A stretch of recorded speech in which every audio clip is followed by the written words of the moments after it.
Bismillahirrahmanirrahim. Assalamualaikum warahmatullahi wabarakatuh. Bersyukur kepada Allah Subhanahu wa taala dengan senantiasa mengucap alhamdulillahirabbil alamin. Shalawat dan salam kepada baginda Rasulullah sallallahu alaihi wasallam dengan ucapan Allahumma shalli ala sayyidina Muhammadin wa ala ali sayyidina Muhammad.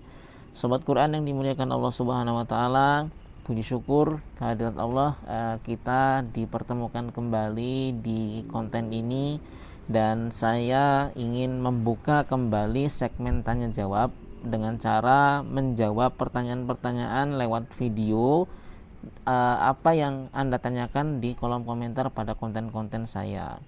Mudah-mudahan ini bermanfaat dan menjadi solusi bagi si penanya, dan juga bisa diambil manfaatnya untuk Anda semua yang saat ini sedang menyimak. Mudah-mudahan Anda yang memiliki masalah sama dengan si penanya juga mendapatkan solusi. Baik, untuk kesempatan hari ini pertanyaan datang dari Bu Harti Jamal. Ketika menghafal kembali hafalan yang sudah lupa, kok justru lebih sulit dalam mengingatnya? Urutan-urutan ayatnya, mohon tipsnya. Baik, untuk menjawab pertanyaan ini, sebetulnya kita perlu memahami bahwa prinsip hafalan Al-Quran itu adalah ketika hafalan suatu ayat atau suatu surat sudah hilang, maka cara satu-satunya untuk mengembalikan hafalan tersebut adalah dengan menghafal ulang kembali. Sama seperti ketika kita belum menghafal ayat itu. Jadi ketika kita pertama kali dulu mau menghafal dan kita bisa sampai hafal. Nah, itulah cara satu-satunya untuk mengembalikan ayat-ayat atau surat yang sudah lupa. Nah, mungkin kita sudah tersugesti bahwa kita sudah pernah hafal ayat-ayat itu, atau kita sudah hafal ayat-ayat itu, sehingga kita merasa ya kita tidak butuh waktu selama itu untuk mendapatkan kembali atau melancarkan kembali, sehingga mungkin kita pinginnya cepat-cepat gitu. Tahapan-tahapan ketika kita menghafal pertama kali dulu itu tidak kita lakukan dengan maksimal. Pengulangan ayatnya baris demi baris, lafaz demi lafaz, diulang-ulang sampai berkali-kali, mungkin itu tidak kita lakukan. Mungkin kita karena sudah merasa, sudah tersugesti, sudah hafal, hanya ingin melancarkan saja, jadi kita mengulangnya tidak sebanyak ketika kita mengulang dulu baru mau hafal dulu. Kan itu mungkin sampai kita ulang berkali-kali, mungkin ada yang sampai berpuluh-puluh kali sampai hafal. Nah, ketika kita sekarang merasa sudah pernah hafal itu, kita hanya mengulangnya beberapa kali saja dan ingin segera pindah ke ayat berikutnya, sehingga dengan sugesti itu kita terburu-buru. Jadi wajar kalau hafalannya terasa lebih sulit atau mengembalikannya terasa lebih sulit ketika dibandingkan dengan menghafal pertama kali dulu. Sebetulnya tidak demikian. Melancarkan kembali hafalan yang sudah dihafal itu lebih mudah daripada kita menghafal pertama kali, karena kita sudah familiar dengan ayat-ayatnya. Kita hanya mengembalikan ingatan kita saja. Tapi caranya memang harus dilakukan sama seperti kita ketika kita menghafal pertama kali dulu. Kalau dulu kita tahapannya adalah membacanya dengan melihat mushaf dulu, ayatnya diperhatikan, jangan sampai ada yang salah, baru kita ulang sedikit demi sedikit. Ada yang diulang-ulang per ayat, setiap kali satu ayat diulang sampai habis, diulangi lagi. Ada yang dibagi menjadi beberapa potong. Apapun caranya, pada intinya kan ketika menghafal itu adalah pengulangan. Jadi ketika dulu kita menghafal itu diulang 10 kali untuk mendapatkan satu ayat, ya berarti kita hari ini juga ketika melancarkan ayat yang sudah lupa itu ya diulang 10 kali juga. Jadi sugesti kita harus ditanamkan bahwa saya menghafal lagi, bukan hanya sekedar saya sudah hafal hanya melancarkan saja. Jadi saya tidak perlu banyak-banyak mengulangnya, saya tidak perlu lama-lama, sehingga kita merasa ingin cepat-cepat selesai, ingin cepat-cepat pindah ke ayat berikutnya.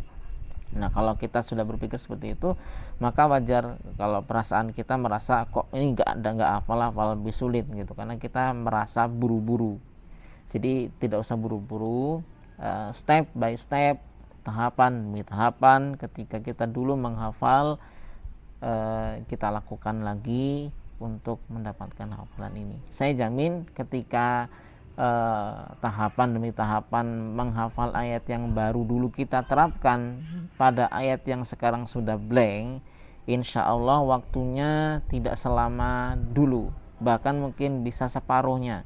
Kalau dulu mungkin kita menghafal satu halaman ya, yang sudah terbiasa nih, yang sudah terbiasa menghafal satu halaman mungkin 1 jam.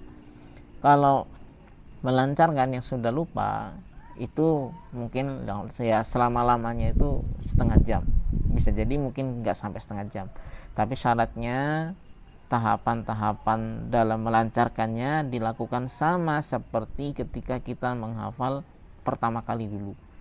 Nah itu, jadi ketika dapat satu ayat yang sudah diulang-ulang, sudah lancar, pindah ke ayat berikutnya, sudah dapat, jangan langsung lanjut, digabungkan lagi dari ayat pertama dan kedua. Ayat ketiga sudah dapat, gabungkan ayat 1, 2, 3, lanjut ayat 4, dapat 1, 2, 3, 4, digabungkan. Begitu stepnya sampai dapat satu halaman. Satu halaman sudah lancar, diulang-ulang, pastikan, cek lagi, baru pindah ke halaman berikutnya.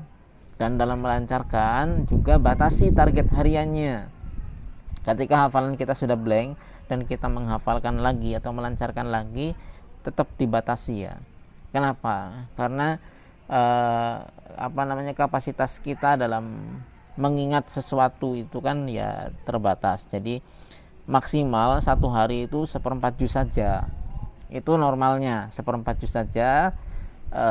Kalau sudah dapat 5 halaman ya sudah, diulang-ulang saja. Kalau kita masih punya waktu luang lagi, fokus saja, lancarkan 5 halaman itu, besok baru tambah 5 halaman lagi, 5 halaman lagi, sehingga 4 hari selesai deh 1 juz gitu. Jadi santai saja, relax saja, yang penting kita konsisten, pelan tapi pasti gitu. Jangan merasa saya pengen cepat-cepat hafal, pengen cepat-cepat lancar. Kalau saat ini Anda terburu-buru pengen cepat-cepat lancar, malah Anda terganggu dengan pikiran Anda sendiri gitu. Perasaan pengen cepat lancar, perasaan pengen cepat hafal itu kadang-kadang malah menjadi pengganggu untuk kita. Ya, menjadi pengganggu sehingga malah mengganggu konsentrasi kita, mengganggu kekhusyuan kita. Kemudian proses kita dalam menghafal dan melancarkan itu jadi tidak nyaman. Tapi kalau kita melaluinya dengan rileks, dengan santai, mengalir saja, yang penting durasi menghafalnya kita manfaatkan dengan sempurna, insya Allah hasilnya nanti akan maksimal dan tanpa disadari target yang kita inginkan nanti akan tercapai. Kalaupun seandainya target yang kita inginkan di awal itu tidak tercapai, ya tidak apa-apa. Ketika misalnya nih satu hari kita pengen melancarkan kembali 5 halaman, tapi kok ternyata ketika waktunya sudah habis nggak nyampe 5 halaman, ya nggak apa-apa, ya nggak usah dipaksakan. Yang penting kita sudah memaksimalkan durasi yang kita miliki tersebut. Nah, jadi seperti itu cara dan stepnya. Mudah-mudahan Anda bisa menerapkannya dan hafalan yang sudah hilang tersebut bisa kembali lancar seperti sedia kala. Dan pesan yang terakhir, ketika hafalan itu sudah lancar, pastikan Anda murojaah dengan konsisten, tidak murojaah dengan serampangan. Jadi harus konsisten, istiqomah, dijaga. Sehari minimal 1 juz ya. Jangan sampai kurang dari 1 juz, karena kalau kurang dari 1 juz maka nanti dikhawatirkan hafalan Anda akan hilang lagi. Kalau punya waktu luang lebih, ya di atas 1 juz lebih baik. Saya pernah mengatakan yang ideal itu kalau hafalan 0 sampai 1 juz, semua hafalan harus termurojaah setiap hari. Kalau hafalan 1 sampai 5 juz itu 1 juz per hari, 5 sampai 10 juz 2 juz per hari, 10 sampai 15 3 juz per hari, 15 sampai 20 4 juz per hari, 20 sampai 30 itu 5 juz per hari. Tapi kalau itu berat, ya jangan sampai kurang dari 1 juz. Oke, mungkin itu kita cukupkan satu pertanyaan saja dalam video ini supaya tidak terlalu panjang durasinya. Nanti kita akan sambung kembali. Mohon maaf kalau saya tidak menampilkan muka, tidak menampilkan wajah saya, karena ini kondisinya saya ya seadanya saja. Khawatir nanti kalau saya tidak pakai peci ada yang mengomentari, Ustadz kok tidak pakai peci. Kalau saya pakai kaos oblong nanti dikomentari, Ustadz kok pakai kaos oblong. Nah, macam-macam lah netizen namanya. Jadi supaya lebih aman dan selamat, yang penting inti dari videonya tersampaikan. Adapun visualnya saya tampilkan pertanyaan dari Anda ini. Oke, mohon maaf apabila ada kekurangan. Jika Anda punya pertanyaan, silakan sampaikan di kolom komentar. Mudah-mudahan bisa terjawab di konten berikutnya. Billahi taufik wal hidayah. Assalamualaikum warahmatullahi wabarakatuh.